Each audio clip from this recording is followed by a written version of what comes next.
তাই রাক্ষাবৃতে সারিয়াজো ডালিম্বে কারি কোকিল কোকিলা ডাকে আম্রবৃক্ষে চড়ি সব দিক থেকে দেখা যাচ্ছে আজ মধুর হইতে মধুরতম বৃন্দাবন সমস্ত পশু পাখিগণ তারা আজ আনন্দে মুখরিত সবাই আজ গোবিন্দের সেই লীলা আস্বাদন করার জন্য উপস্থিত হয়েছে। তাই বলছে গোপীগণ কোন দিকে বাঁশির শব্দ শোনা যাচ্ছে, কানটা ভালো করে লাগিয়ে যাচ্ছে, যেদিকে বাঁশির ধ্বনি শোনা যাবে সেই দিকেই আমরা আজ বাজে কাহা বাজে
সেই বংশী ধ্বনির দিকে ছুটছে।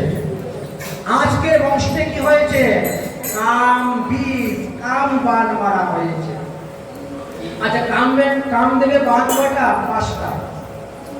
সবাই জানে কামদেবের 5টি বান।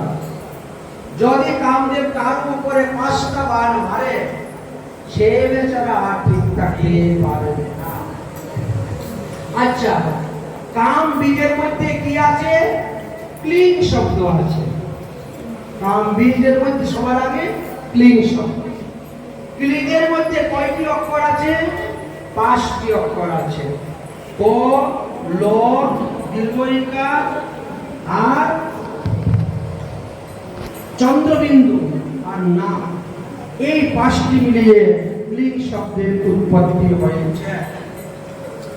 এখন কামদেবের 5টা বানের নাম কি?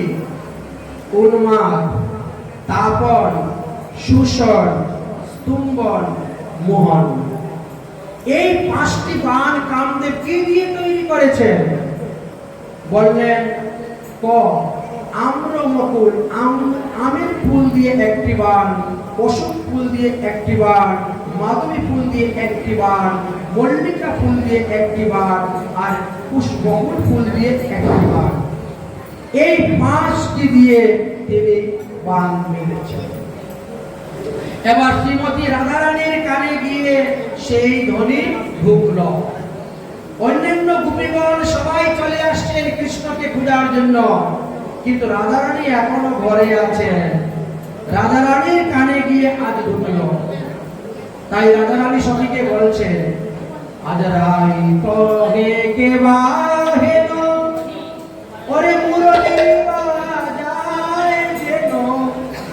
রাধারানী বলছেন, আজকে মুরলী বাজাচ্ছি বিষামৃত একত্র করিয়া।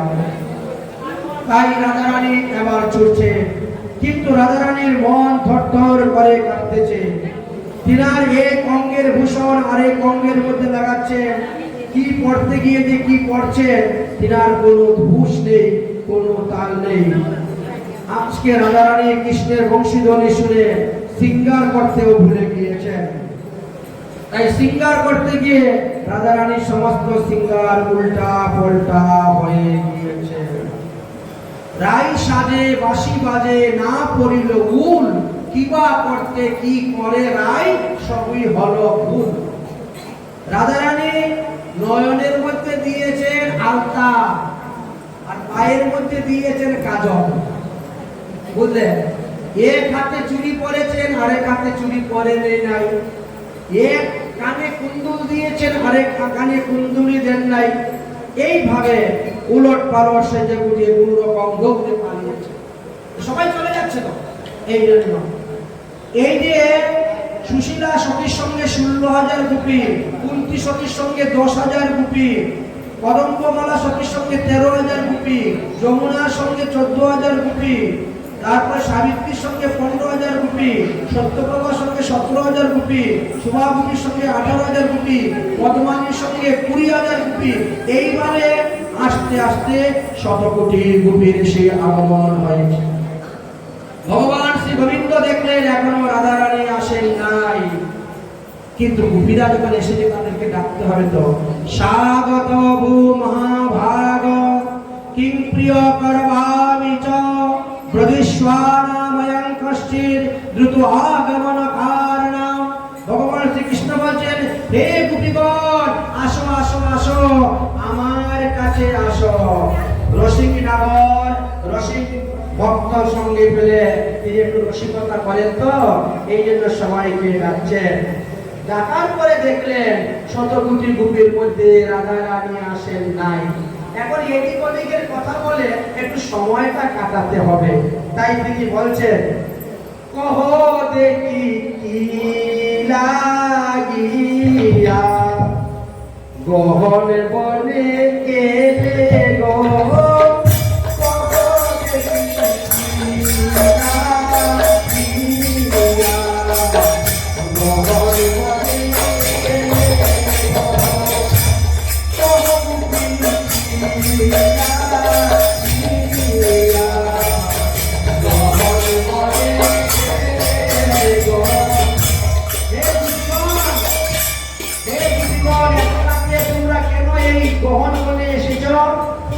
ব্রজমণ্ডলে কি কোনো অসুবিধা উৎপাত হয়েছে? বাড়িঘর ত্যাগ করে তোমরা এখানে এসেছো? গোপীরা বলছে, না না তা কিছু হয় নাই। কৃষ্ণ বলছে, তাহলে কি তোমরা বনের শোভা দেখার জন্য এসেছো এই পূর্ণিমার রজনীতে? যদি বনের শোভা দেখতে চাও, বনের শোভা দেখা হয়ে গেছে, এবার তোমরা ঘরে যাও। তোমরা কুলবধূ, তোমরা যুবতী, বনে অনেক পশু পাখির ভয় আছে, বাঘ সিংহের ভয় আছে, তোমরা ঘরে যাও, ঘরে যাও, ঘরে যাও। দেখো তোমাদের শ্বশুর শাশুড়ি স্বামী এরা তো তোমাদেরকে পূজার জন্য বেরিয়ে গেছে।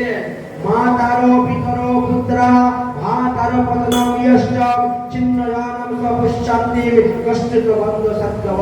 তোমরা তাড়াতাড়ি বাড়িতে যাও, তোমাদের শ্বশুর শাশুড়ি স্বামীদের খুব চিন্তা হচ্ছে। যাও তোমরা বিদেশ ঘরে যাও, গিয়ে তোমাদের বীর স্বামীর উপাসনা করো, ভজন করো।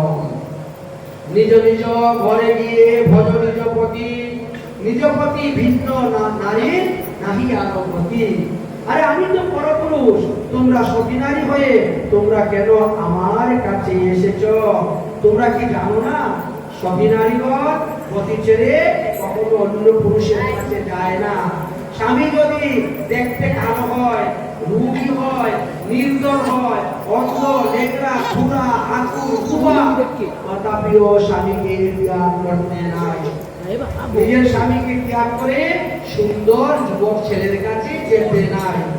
যদি হয় সুন্দর যুবা সর্বগুণাশ্রয়, তবু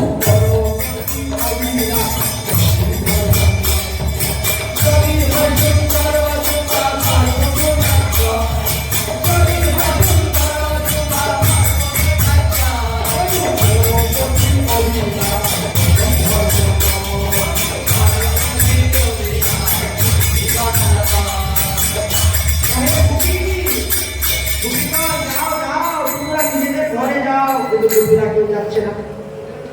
কৃষ্ণ বারবার বলছে যাও যাও, কিন্তু যাচ্ছে না। কৃষ্ণ বলছেন তোমরা তো লেখাপড়া করো নাই, স্কুলে যাও নাই, এই জন্য শাস্ত্র কিছু জানো না। বলে কেমনে জানিবে তোমরা আগির চাকরি, কেমনে জানিবে তোমরা, কেমনে জানিবে তোমরা আগির চাকরি,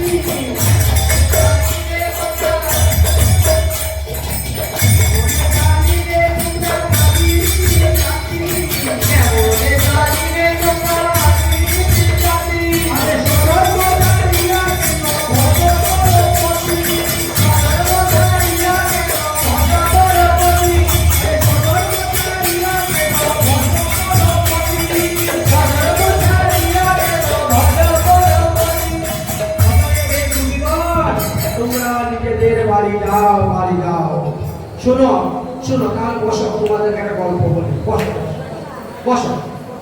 গল্প বলার কারণ হলো রাধারানী যে এখন আসেন নাই, এই জন্য গল্প টল্প করে সময়টা কাটাতে হবে তো। শোনো শোনো, পুষ্ট বিপ্রের রমণী পতিব্রতা শিরোমণি, পতিলেখা কইল বেশ্যার সেবা, স্তম্ভিত সূর্যের গতি, যাইল মৃত প্রতি, তুষ্ট করিয়া তিন দেবা। বুঝতে পেরেছ? কুপিরা বলে তোমার এসব ওই সাহিত্যিক ভাষা আমরা বুঝি না, সোজা সরলভাবে বলো, আমরা চেষ্টা করবো বুঝা। কৃষ্ণ বলতে শুনো, এক ব্রাহ্মণ আর ব্রাহ্মণী ছিলেন, স্বামী স্ত্রী দুইজন। কিছুদিন পরে ব্রাহ্মণের হয়ে গেছে কুষ্ঠ রোগ, এমন কুষ্ঠ রোগ হয়েছে রোগ আর ভালো হয় না। স্বামী এখন মরণাপন্ন অবস্থা, স্ত্রীটা ছিল মহাসতী নারী। স্ত্রী বলছে পতিদেবতা, তোমার সেবার জন্য আমি সব কিছু করতে পারি, যদি তোমার মনে কোনো কামনা থাকে, বাসনা থাকে, আমাকে বলো, আমি তা করতে পারবো। তখন ওই ব্রাহ্মণ বলছে, আমি যখন যৌবনে পা দিয়েছিলাম, তোমাকে বিয়ে করার আগে এক সুন্দরী নারীকে দেখেছিলাম। সেই সুন্দরী নারী যদিও বেশ্যাগিরি করে পতিতালয়ে থাকে, তথাপিও তার মুখ যৌবনে আমি মুক্ত হয়ে গিয়েছিলাম। তার সঙ্গে এক রাত্রি বাস করার আমার বড় কামনা ছিল, বাসনা ছিল, কিন্তু তারপরে তোমার সঙ্গে বিয়ে হয়ে গেল, তারপরে আমার কুষ্ঠরোগ হয়ে গেল, আর সেই বাসনাটা আমার মনে এখনো রয়ে গেছে। সতী নারী বললেন, আমি আপনার মনোবাসনা পূর্ণ করব।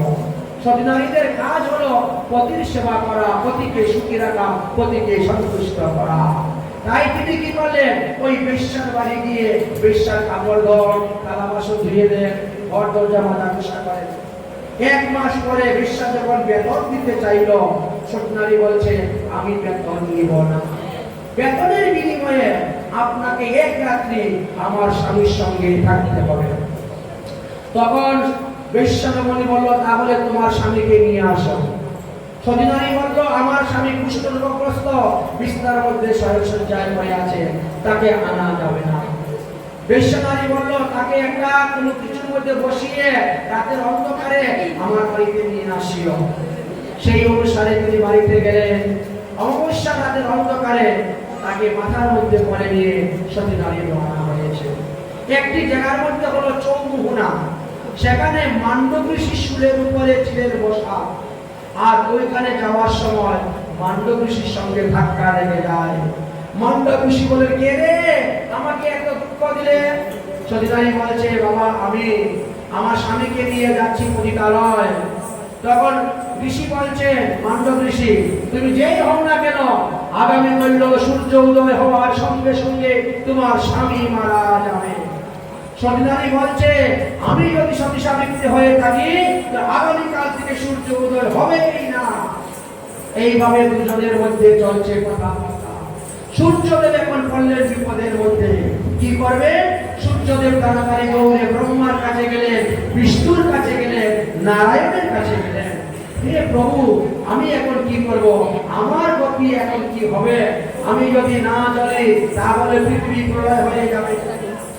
ব্রহ্মা, বিষ্ণু, মহেশ্বর তিনজন ব্রাহ্মণের রূপ ধারণ করে সেই সতী নারীর কাছে উপস্থিত হয়েছেন।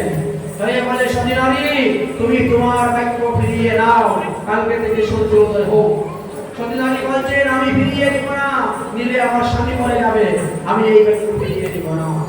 তখন ঋষিকে অনুরোধ করলেন, হে মান্ডব ঋষি, তুমি তোমার বাক্য ফিরিয়ে নাও।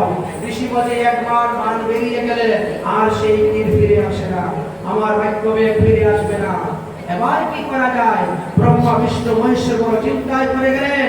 তারপরে বলে, শুনো শুনো সতী নারী, তুমি বলো যে সূর্য উদয় হোক, তোমার স্বামী মারা গেলে পরে আমরা তাকে নব যৌবন সম্পূর্ণ মদন মোহন চেহারা দিয়ে নিরোগ সুস্থ দেহ দিয়ে তাকে তৈরি করে দিয়ে দিব। সতী নারী বললে, তাহলে আপনারা কারা? আপনাদের অত শক্তি, এত ক্ষমতা, এত ডাক্তার কবিরাজ আমার স্বামীকে ভালো করতে পারলো না, আর আপনারা পারবেন? তখন ব্রহ্মা বিষ্ণু মহেশ্বর আসল রূপে প্রকট হয়ে গেলেন। প্রকট হয়ে বলেন, আমরা ব্রহ্মা বিষ্ণু মহেশ্বর, আমরা কর্তব্য অকর্তব্য সব করতেই পারি। তখন সত্যি বলল, ঠিক আছে, তাহলে সূর্য উদয় হোক। এই বলতে সূর্য উদয় হোক, সূর্য আকাশে উদয় হয়ে গেলেন, আর সতী নারীর পতি মারা গেলেন। ভগবান সঙ্গে সঙ্গে তাকে আবার নিরোগ সুস্থ দেহ করে দিলেন। এখন বুঝতে পেরেছো সতী নারীদের কি মহিমা? তোমরা তো সতী সাবিত্রী শিরোমণি, অতএব তোমরা নিজ নিজ গৃহে চলে যাও। বলে, কেমনে জানিবে তোমরা আহিরি নিয়ে জাতি, কেমনে জানিবে তোমরা জাতি,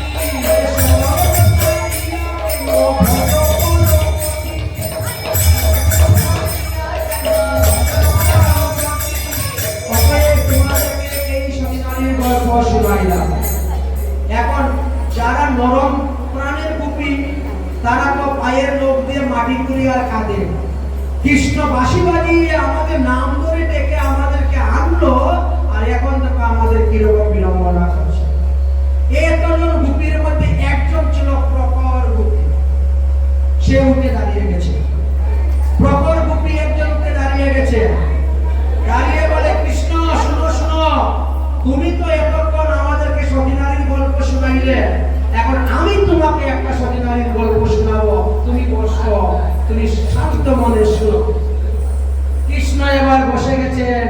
প্রখর মনের গোপী এখন বলছেন, শোনো শ্যামসুন্দর, একজন সতী নারী ছিলেন, তার স্বামী সরকারি চাকরি করতেন। সতী নারী, তিনি স্বামীর আগে কখনো খাওয়া দাওয়া করে না, স্বামীর আগে কখনো ঘুমায় না। স্বামী খাওয়ার পরে সে খাবে, স্বামী ঘুমানোর পরে সে ঘুমাবে, স্বামী ঘুম থেকে উঠার আগে সে ঘুম থেকে উঠে যায়, স্বামী স্নানের জল টল সব দেয়। এমন সতী নারী চাকরি করতে করতে বেশ অনেক বছর হয়ে গেছে, চাকরি আর 1-2 বছর বাকি আছে। এমন সময় কি হয়েছে, তার স্বামীর চাকরিটা অন্য জায়গায় বদলি হয়ে গেছে, ট্রান্সফার। স্বামী এখন বলছে, ও আমার চাকরি বদলি হয়ে গেছে, আমি কালকে অন্য জায়গায় গিয়ে জয়েন্ট দিতে হবে। সতী নারী বলছে, তুমি চলে গেলে তো আমার নারী ধর্ম নষ্ট হয়ে যাবে, কারণ তোমার আগে যদি আমি খেয়ে নেই তাহলে আমার নারী ধর্ম নষ্ট হবে, তোমার আগে যদি আমি ঘুমাই আমার নারী ধর্ম নষ্ট হয়ে যাবে। আর তখন তো মোবাইলও নেই, ফোনও নেই, ফোন করে জিজ্ঞেস করবে, তুমি কি খেয়েছো? জিজ্ঞেস করার মতো কোনো উপায় নেই। অতএব বাবা চাকরির দরকার নাই, চাকরি ছেড়ে দাও, আমার নারী ধর্ম সতী ধর্ম রক্ষা হোক। তিনি বলছেন, আর 2টা বছর চাকরি করলেই তো মোটা অঙ্কের টাকা মাসে মাসে গড়ব, বসে বসে আরামসে খাবো আর ঘুমাবো। দেবী 2টা বছর কষ্ট করে দাও। কিন্তু দেবী রাজি নয়, আমার নারী ধর্ম সতী ধর্ম আমি রক্ষা করতে চাই। কিভাবে রক্ষা হবে? উপায় কোন? সারা রাত্রি চিন্তা করতে করতে তার স্বামী কি করলো, কতগুলো মাটি নিয়ে আসলো, মাটি এনে মাটিকে টিপে টিপে সুন্দর করে একটা মূর্তি বানিয়েছে। মূর্তি বানিয়ে ওখানে কাপড় চোপড় করিয়ে রং টং করে সুন্দর করে সাজিয়ে বলছে, এই এটা হলো আজ থেকে তোর স্বামী, এটা হলো আজ থেকে তোমার স্বামী। তুমি ওই মূর্তির মাঝে ভোগ লাগাবে, তারপরে তুমি খাবে, ওই মূর্তিকে আগে ঘুম পাতাবে, তারপরে তুমি ঘুমাবে, তাহলে তোমার নারী ধর্ম স্ত্রী ধর্ম সব রক্ষা হয়ে যাবে। আচ্ছা ঠিক আছে ঠিক আছে। স্বামীর আদেশ অনুসারে সেই মূর্তিকে রেখে দিয়ে তিনি পূজা শুরু করে দিলেন। এবার যখন পূজা শুরু হয়ে গেল, দেখতে দেখতে 2 বছর গত হয়ে যাচ্ছে। মনের আনন্দে তিনি ওই মাটির মূর্তিটাকে স্বামী জ্ঞানে সেবা পূজা করে যাচ্ছে। একদিন সকালবেলা রুমাল দিয়ে ওই মূর্তির কপাল টপাল গুছিয়ে দিচ্ছেন, চন্দন দিয়ে শৃঙ্গার করাবেন, আর এমন সময় আসল স্বামী চলে এসেছে। আসল স্বামী এসে দরজার মধ্যে খটখটাচ্ছে, ও দরজা খুলো, আমি এসে গেছি, আমি এসে গেছি। হে কৃষ্ণ, এবার তুমি বলো, এবার তুমি বলো ওই নারীটা কি করবে, তুমি বলো। ওই নারীটা ওই মূর্তিকে ফেলে রেখে দিয়ে গিয়ে দরজা খুলে দিবে, না মূর্তির সেবা পূজা করার পরে দরজা খুলে দিবে? কৃষ্ণ বলছেন আসল স্বামী যখন এসে গেছে, তো মাটির মূর্তি নকল স্বামীর আর সেবা করার দরকার নাই। সব গোপীরা করে হাততালি দিচ্ছে।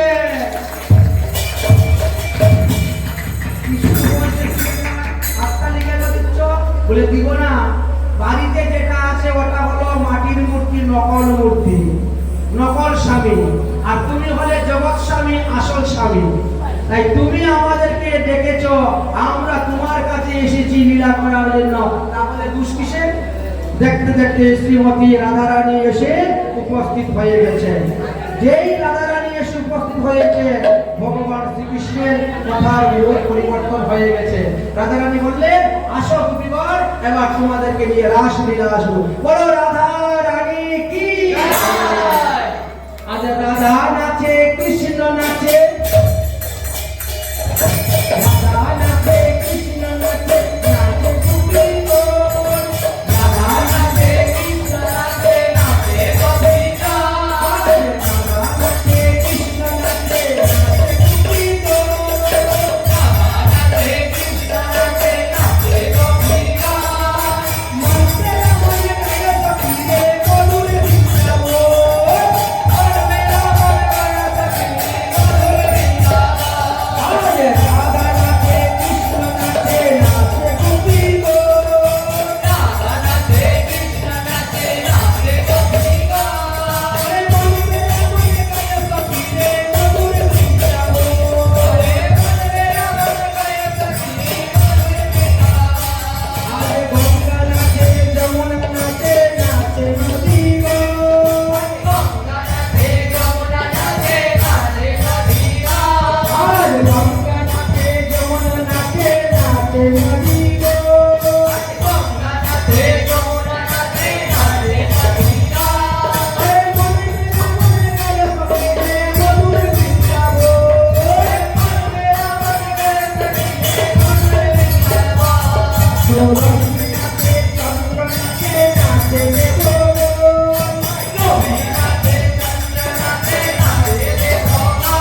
এইভাবে নৃত্য করতে করতে সবাই পরিশ্রান্ত ক্লান্ত, সবাই বসে গেছে।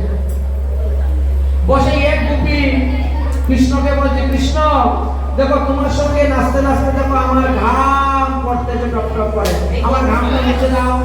কৃষ্ণ তখন ওই গোপীর ঘাম মুছে দিচ্ছে। আরেক গোপী বলছে, কৃষ্ণ আমার মাথার চুলের বেনিটা খুলে দিয়ে গেছে, আমার চুলের বেনিটা বেঁধে দাও।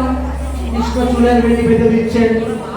আরে গোপী বলছে কৃষ্ণ তোমার সঙ্গে নাচতে নাচতে আমার পায়ে ব্যথা করতেছে, আমার পা টিপে দিও না। কৃষ্ণ পা টিপে দিচ্ছে। যখন এইভাবে করতে শুরু করেছে তখন রাধা রানীর মনে হয়ে গেল মান, আজ আজ আমি দেখলাম আমার সঙ্গে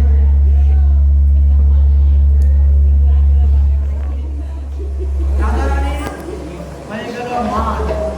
কেন মান হয়েছে? কেন হয়েছে? কৃষ্ণ কথা রাধা রানীর মান হয়েছে। কৃষ্ণ তো সঙ্গীতের পা টিপে দিচ্ছে, কারো ঘাম মুছে দিচ্ছে, কারো চুলের বেলি বেঁধে দিচ্ছে। কৃষ্ণ বলে সেই দিকে। রাধা রানী দেখলেন, দেখো দেখো আমাকে বলেন আমি অষ্টলোকের শিরোমণি, আমি ব্রজের মুকুটমণি, আমি বিষবন নন্দিনী, অথচ আজকে দেখলাম এই সব কৃষ্ণের একটা বাহানা। আর আমার সঙ্গে কৃষ্ণ যা করছে সব গোপীদের সঙ্গে তাই করছেন, সব গোপীদের সঙ্গে যা করছেন তা আমার সঙ্গে করছেন। তাহলে আমি আর গোপীদের মধ্যে এখানে পার্থক্য রইল কি?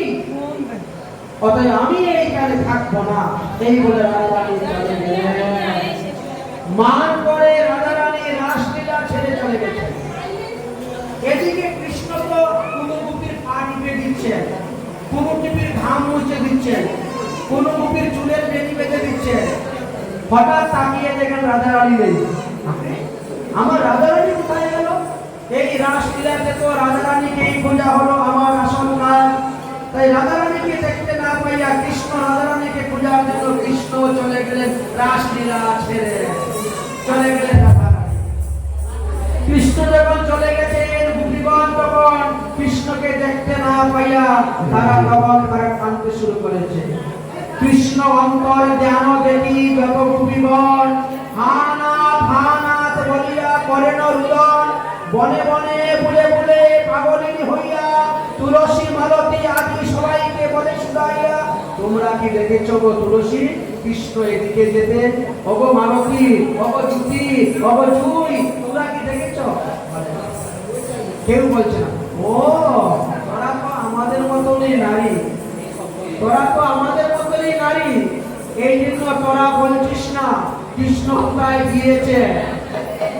আচ্ছা, তখন কদম্ব বৃক্ষকে বলছেন, হে কদম্ব বৃক্ষ তুমি কি দেখেছ? হে হরিণ তুমি কি দেখেছ? সবাইকে জিজ্ঞেস করছেন, কেউ কোনো উত্তর দিচ্ছে না। তাই গোপীগণ উঠে দাঁড়িয়ে গেলেন আর তারা এখন যমুনার তীরে তীরে কৃষ্ণকে খুঁজতে শুরু করেছেন। যমুনার তীরে ঘুরতেছেন আর কৃষ্ণকে খুঁজতেছেন। খুঁজতে খুঁজতে দেখেন হঠাৎ করে কৃষ্ণের পদচিহ্ন যমুনার বালুর মধ্যে দেখা যাচ্ছে। আরে দেখ দেখ গোপী, এই দেখ কৃষ্ণের পদচিহ্ন, এই দেখ কৃষ্ণ এই দিকে গিয়েছে, চল চল চল। কিছুক্ষণ যাওয়ার পরে দেখা যায় কৃষ্ণের বাম পায়ের সঙ্গে এক মহিলার ডান পায়ের চিহ্ন দেখা যাচ্ছে। গোপীরা বলল, দেখ দেখ কৃষ্ণ এক গোপীকে নিয়ে কোথায় চলে গিয়েছে, ওই যে ডান পাওটা দেখা যাচ্ছে। অতএব ওই গোপী আমাদের চাইতে কৃষ্ণকে বেশি ভালোবেসেছে, এই জন্য কৃষ্ণ ওই গোপীকে নিয়ে চলে গেছে। আর ওই গোপী আস্বাদন করতেছে কৃষ্ণকে, অতএব সে আমাদের থেকে বেশি আরাধনা করেছে। আরাধনায় অতি রাধা বলেন, এই হলো রাধার আদি। চল চল আমরা খুঁজতে যাই। আরো কিছু দূর যাওয়ার পরে দেখা যায় কৃষ্ণের পায়ের সঙ্গে ওই গোপীর পায়ের চিহ্ন নাই। যখন দেখলো গোপীর পায়ের চিহ্ন নাই তখন বলছে, দেখ লম্পট কৃষ্ণ হয়তো গোপীকে কুলে করে নিয়ে চলে গেছে। এইভাবে অশ্বত পিপিল বন অশুভ নারীশ্বর কনক টম্পক সবাইকে জিজ্ঞেস করে তারা রওনা হচ্ছে। এদিকে রাধারানী কৃষ্ণকে আস্বাদন করতেন, কৃষ্ণকে মনের মতন পেয়েছেন। কৃষ্ণ রাধারানীকে কুলের মধ্যে বসিয়ে মান ভঙ্গ করেছেন। কৃষ্ণকে রাধারানী কৃষ্ণ রাধারানীকে কুলের মধ্যে বসিয়ে মান ভঙ্গ করেছেন, চুলের বেনি বেঁধে দিয়েছেন, কত আদর সোহাগ করেছেন। রাধারানী মনে মনে চিন্তা করলেন, আমি বড় খারাপ কাজ করলাম, সখীদেরকে বঞ্চনা করে আমি একা একা কৃষ্ণকে আস্বাদন করতেছি, এটা আমার ঠিক হচ্ছে না। সব গোপীরা দুঃখ পাচ্ছে, কষ্ট পাচ্ছে, আর আমি একা গোবিন্দকে আস্বাদন করছি, এটা ঠিক হচ্ছে না। আমি যে অষ্টমীর শিরোমণি, আমি যে ব্রজের বহুমণি, তার রইল কি উপায়? তাই তিনি চিন্তা করছেন, এবার আমি সখীদেরকে নিয়ে আসবো, তাদেরকে নিয়ে আস্বাদন করাবো। তাই কৃষ্ণ রাধারানী বলছেন, কৃষ্ণ ওই দেখো গোপীরা আসতেছে, চলো চলো আমরা এখান থেকে পালাই, আমরা এখান থেকে পালাই। এই বলে কৃষ্ণ রাধাকে নিয়ে দৌড়তে শুরু করেছেন। গোপীরা আসে আর কৃষ্ণকে পেলেন না, রাধা রানীকে নিয়ে কৃষ্ণ চলে গেছেন। কিছু দূর যাওয়ার পরে রাধা রানী বলছেন, আমি আর হাঁটতে পারছি না গোবিন্দ, আমার পায়ে প্রচন্ড ব্যথা, আমাকে কাঁধে করে নিয়ে যাও। কৃষ্ণ বলছেন, তাহলে পুরো আমার কাঁধে। এই বলছেন চরণ তলে, এমনি কৃষ্ণ সেখান থেকে অদর্শন হয়ে চলে গেছে। তখন রাধারানী হা না পরমন বেষ্ট বলে পড়ে গেলেন। রাধারানী মূর্ছিত হয়ে ভূমিতে পড়ে গিয়েছেন। কৃষ্ণ অদর্শনের কারণে রাধারানী দুঃখিত হয়ে পড়ে গিয়েছেন। গোপীরা যমুনার তীরে এসে রাধারানীকে পেয়ে গেছে। রাধারানীকে পেয়ে জলের ঝাপটা দিয়ে সুস্থ করলো। সুস্থ করার পরে বললো রাধারানীকে, কি ব্যাপার? সমস্ত ঘটনা শুনলেন। সবাই মিলে এখন রাধারানীকে খোঁজার জন্য বেরিয়ে গেছেন। রাধারানী সহ সমস্ত গোপীগণ কৃষ্ণকে খুঁজতে বেরিয়ে গেছেন। আর তারা কি বলছেন? কবে কৃষ্ণ ধন পাবো, হিয়ার মাতারে শুভো। কবে কৃষ্ণ ধন পাবো, হিয়ার মাতারে শুভো। জুড়াইব পাপিব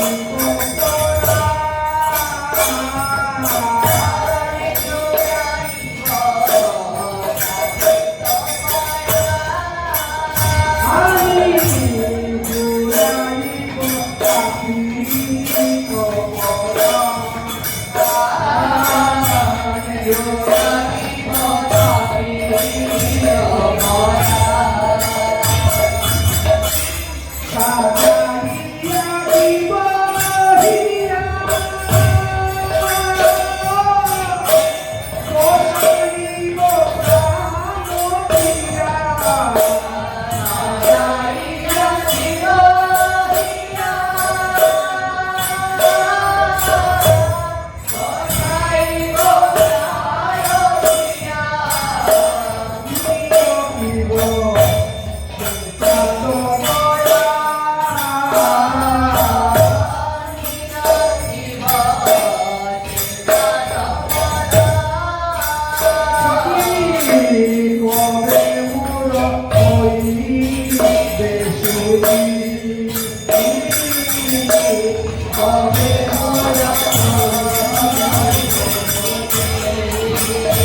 কৃষ্ণকে কোথায় পাই নাই।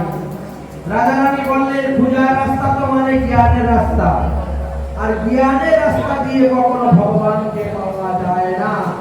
জ্ঞান মার্গে ভজন করলে ভগবানকে পাওয়া যায় না। ভগবানকে পেতে গেলে প্রেমের দ্বারা পাওয়া যায়। চলো চলো গোপীগণ, যেখান থেকে শ্রীকৃষ্ণ অদর্শন হয়েছিলেন সেই স্থানে চলো। আমরা সেখানে গিয়ে একটা গীত গাইব, যে গীতের নাম গোপী গীত। কনক মঞ্জরি ছন্দ, এই গীত শুনলে পরে ভগবান আসবে আসবে আসবে। কারণ যেখানে ভগবানের লীলা করা হয় ভগবান সেখানে আসেন। তাই গোপীগণ সেই যমুনার তীরে এসে আরম্ভ করলেন গোপী জয় কৃতিকা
ভগবান শ্রীকৃষ্ণ বড় চিন্তায় পড়ে গেলেন।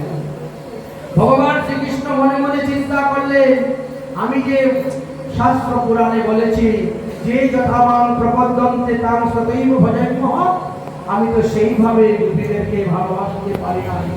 গোপীরা আমাকে যেভাবে ভালোবেসেছে, তারা পাগলের মতো সমস্ত রাত্রে আমার জন্য খুঁজে বেরিয়েছে, আমি তো তাদেরকে সেইভাবে ভালোবাসতে পারি নাই। এখন তো আমি দেখলাম আমি তাদের প্রেমের কাছে ঋণী হয়ে গেছি, আমি এখন কেমন করে তাদের কাছে যাব? তাই কৃষ্ণ কি করেছে? মাথার মধ্যে একটা ঘুমটা দিয়েছে। কৃষ্ণ একটা লম্বা মুড়না দিয়ে মাথার মধ্যে ঘুমটা দিয়েছে। ঘুমটা দিয়ে সুন্দর করে এসে গোপীদের মধ্যে বসে গিয়েছেন। অনেক অনেক গোপীগণ চতুর্দিকে খোঁজাখুঁজি করতে যেত, কৃষ্ণ আর গোপীরা তখন বুঝতে পারছে না। গোপীরা তখন বলছে কি, হ্যাঁ প্রাণনাথ, হে গোবিন্দ, তুমি আমাদের সকল অপরাধ ক্ষমা করো, ক্ষমা করে তুমি আসো, এসে আমাদেরকে দর্শন দাও, তোমার বিরহে আমাদের প্রাণ যাচ্ছে। কৃষ্ণ তখন মাথা থেকে ঘুমটা সরিয়ে বলে, এই তো আমি এখানেই আছি। সঙ্গে সঙ্গে গোপীরা দৌড়ে ধরে ফেলেছে। ধরে বলছে, বলো রাজ বিহারী ভগবান কি। দেখ দেখ কৃষ্ণ কত বড় চতুর, মাথার মধ্যে ঘুমটা দিয়ে গোপী বেশ ধারণ করে আমাদের কাছে বসেছিল, আর আমরা তাকে চিনতে না পারে কত বলে বলে ঘুরে বেরিয়েছি। দেখ দেখ, এই জন্য সবাই কৃষ্ণকে ধরে ফেলেছে। এক গোপী আরেক গোপীর মুখের দিকে তাকাচ্ছেন, এক গোপী আরেক গোপীর মুখের দিকে তাকাইয়া বলছেন, কৃষ্ণ, এই জগতে তিন ধরনের পুরুষ আছে, কিন্তু এই তিন ধরনের পুরুষের মধ্যে তুমি যে কোন ধরনের পুরুষ তা তোমাকে আমরা চিনতে পারলাম না। কৃষ্ণ বলছে, বলো বলো কি কি ধরনের পুরুষ তোমরা দেখেছো? বলে, এক ধরনের পুরুষ আছে ভালোবাসলে ভালোবাসে, ভালো না বাসলে ভালোবাসে না। অতএব কৃষ্ণ তুমি ওই দলের মধ্যে পড়ো। কৃষ্ণ বলছেন, আমি ওই দলের মধ্যে পড়ি না। কারণ এটা হলো স্বার্থপর ভালোবাসা, আমি তো স্বার্থপর ভালোবাসা আসি নাই। অতএব তোমরা যে বনের মধ্যে ঘুরতে গিয়েছ, বলো তোমাদের পায়ের মধ্যে টাকা ঢুকেছে, কারণ পাগলের মধ্যে হুজুর লেগেছে, লাগে নাই। তার মানে আমি আগে থেকে রাস্তা ঝাড়ু দেখেছি, রাস্তা ঝাড়ু দিয়ে পরিষ্কার করেছি। সুফিরা বলছে, আচ্ছা শোনো শোনো কৃষ্ণ, আরেক ধরনের পুরুষ আছে। এই গুপি, গুপিরা কৃষ্ণকে বলতেছে, শোনো কৃষ্ণ, আরেক ধরনের পুরুষ আছে, আরেক ধরনের পুরুষ আছে, ভালোবাসলে ভালোবাসে না, ভালো না বাসলেও ভালোবাসে না। তাহলে তুমি কি সেই ধরনের? কৃষ্ণ বলছে, না না, আমি ওই ধরনের হবে কেন? এটা হলো মাতা পিতা। মাতা পিতাকে ছেলে মেয়েরা ভালোবাসলেও ভালোবাসে, ভালো না বাসলেও ভালোবাসে। আমি তো মাতা পিতার মধ্যে পড়ি না, আমি ওই দলের মধ্যে। আরেক ধরনের পুরুষ আছে, ভালোবাসলেও ভালোবাসে না, ভালো না বাসলেও ভালোবাসে। বলে ওটা হলো গুরুদ্রোহী, আমি কিন্তু গুরুদ্রোহী নয়। এইভাবে কথাবার্তা হয়ে গেল, সব কিছু শেষ হয়ে গেল। এবার সব সুফিরা বলছে, তাহলে এখন আমরা রাসলীলা কর্ম তোমার সঙ্গে, মহারাস লীলা শুরু হয়ে গেল। এবার মহারাস লীলা। উঠো। আরে শত কোটি গোপী লয়া যশোদা নন্দন, আরে শত কোটি গোপী লয়া যশোদা নন্দন, আরে বৃন্দাবনে, আরে বৃন্দাবনে রাসলীলা করিল আরম্ভ, না করতে রেছে দেওয়ালে রাই বলা।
রানীর পর সব সখীগণ বসলেন।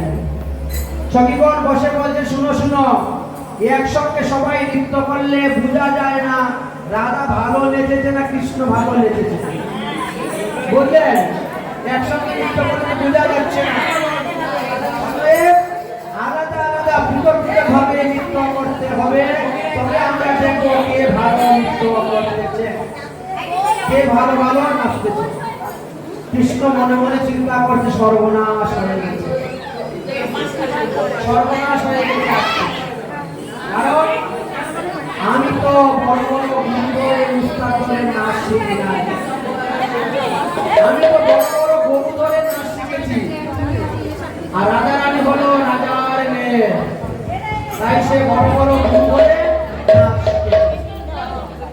তাহলে আগে রাজা রানী নৃত্য করুন, তারপরে রাজা রানী নাচ শিখে আমি তখন নাচবো মনে করে।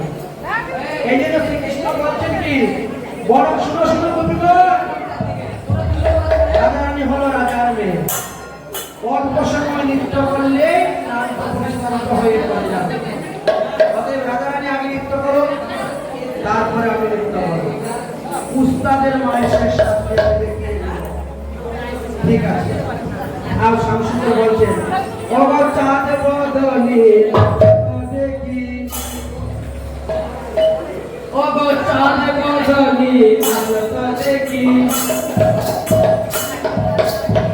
তা কোয়া কোয়া চিন্তা, তা কোয়া কোয়া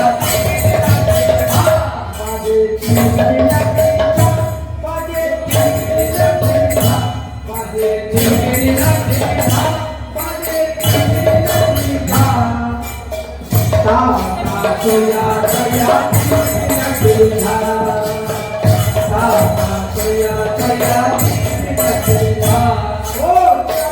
কোয়া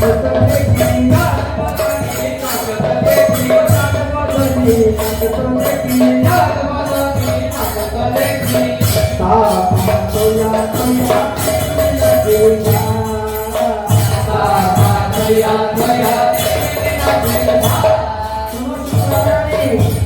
তুমি যে নৃত্য করতেছ তার কয়টা নিয়ম আমি বলে দেব। নিয়ম অনুসারে তোমাকে নৃত্য করতে হবে। বড় বড় কি নিয়ম? এবার শামসুন্দর বলছে, বলে না হবে কুসুমের ধ্বনি, না করিতে চুপ,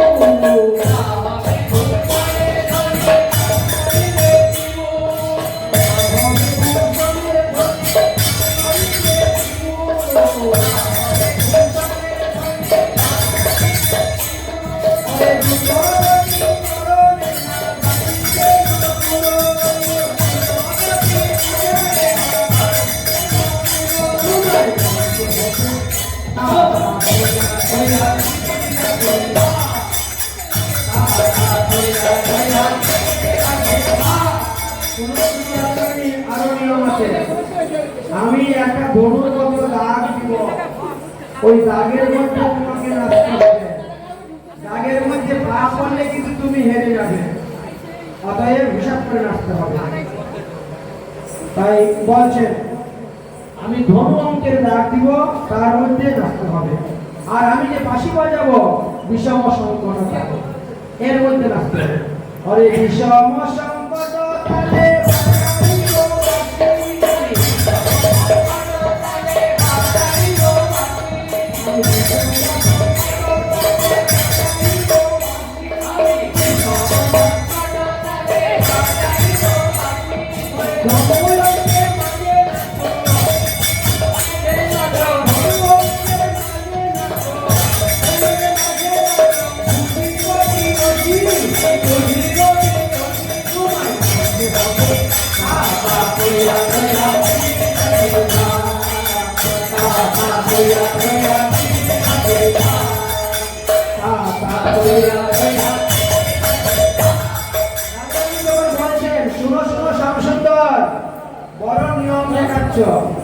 আচ্ছা, তোমার এই নিয়ম অনুসারে যদি আমি নেচে জিতে চাই, তুমি আমার কি দিবে?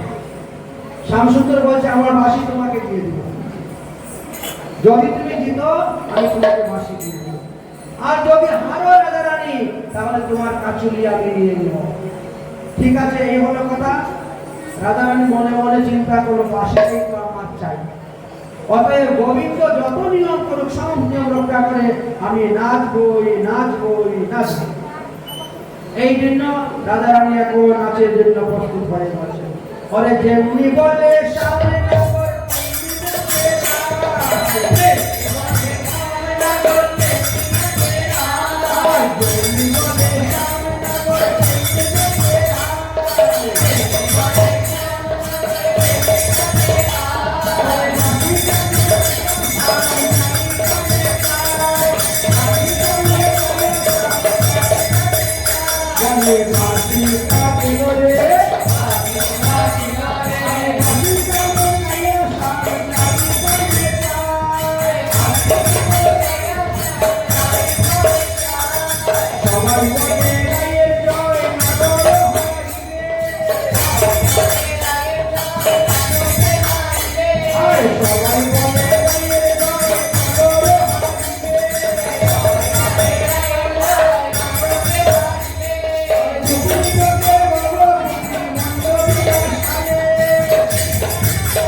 তুই অনেক পর নেচেছিস, বস।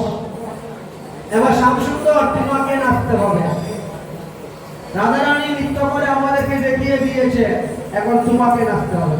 শ্যাম তোমাকেও নাচতে হবে, শ্যাম তোমাকেও নাচতে হবে। ঘুরে যাবে একা ঘুরে নাচি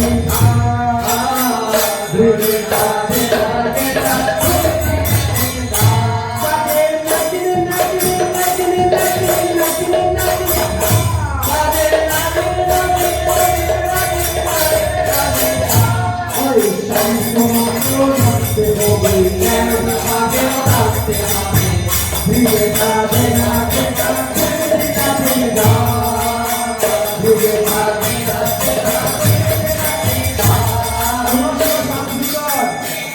আমার রাধারানী যখন নৃত্য করেছিল তখন তো তুমি খুব নিয়ম দেখিয়েছিলে, এখন আমরাও কিছু নিয়ম দেখাবো।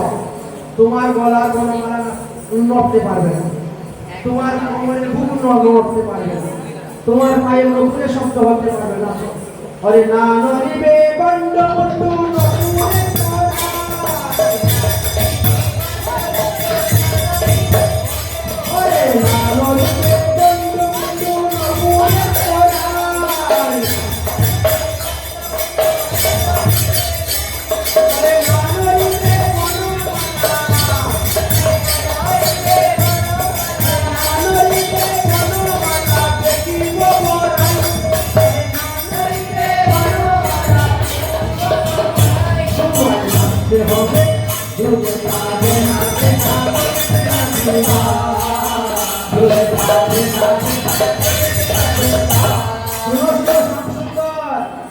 তুমি তো বিষম সংকট তালে বাঁশি বাজিয়েছিলে। আমার অষ্ট সখী এক এক সখী এক একটা বাজনা বাজাই করে, তার তালে তালে তোমাকে নাচতে হবে। শুনো শুনো, আমার কোন সখী কি কি বাজনা বাজাই। এখন ললিতা বাজায় বিনা বিষম ললিতা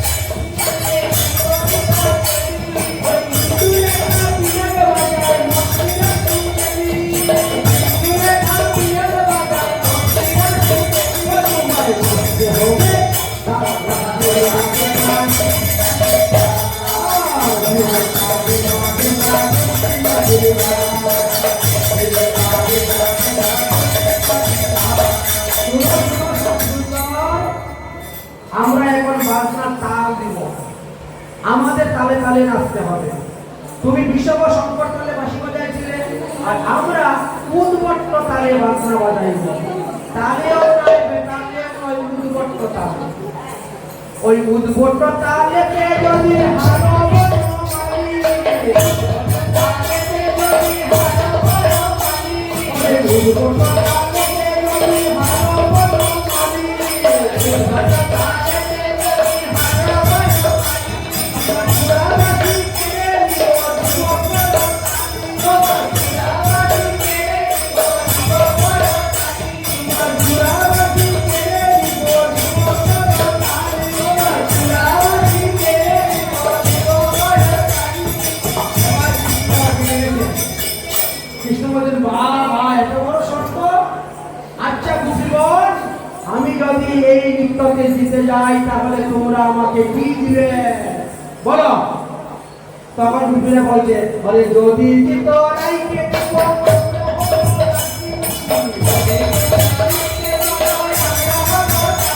আরে যদি জিত রাইকে দিব,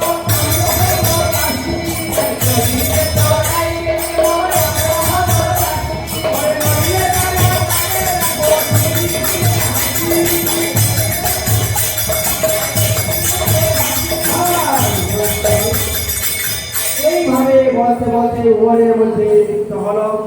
নৃত্য করতে করতে সবাই ঘামে লুটফুট হয়ে গেছে।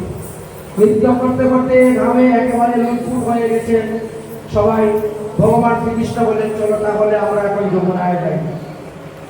যমুনায় গিয়ে আমরা স্নান করব, স্নান করে এসে আমরা পুজোতে মিলিত হব। তাই রাধা কৃষ্ণ এবার স্নানের জন্য নৃত্য করতে করতে যমুনার দিকে রওনা করেছে। ওরে যেই দিকে রাধা কৃষ্ণ নাচি নাচি যায়,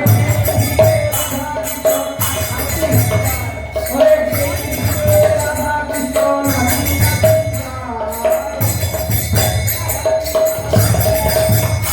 ওরে সেই দিকে চন্দ্রদেবী প্রিয়া তাকায়, সেই দিকে চন্দ্রদেবী প্রিয়া তাকায়, ওরে নাচিতে নাচিতে গেলা যমুনার জলে,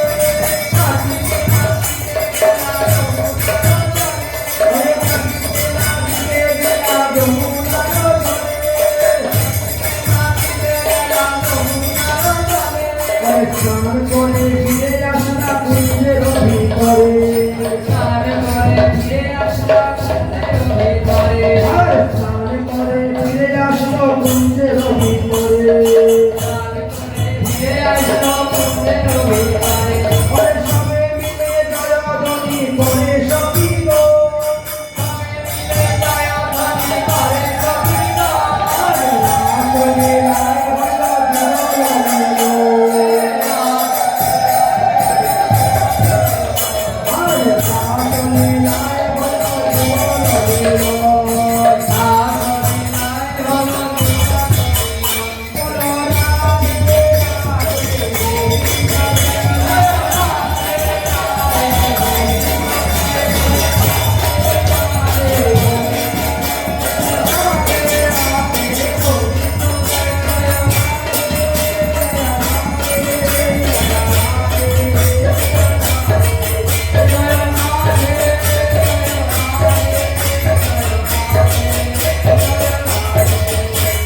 Thank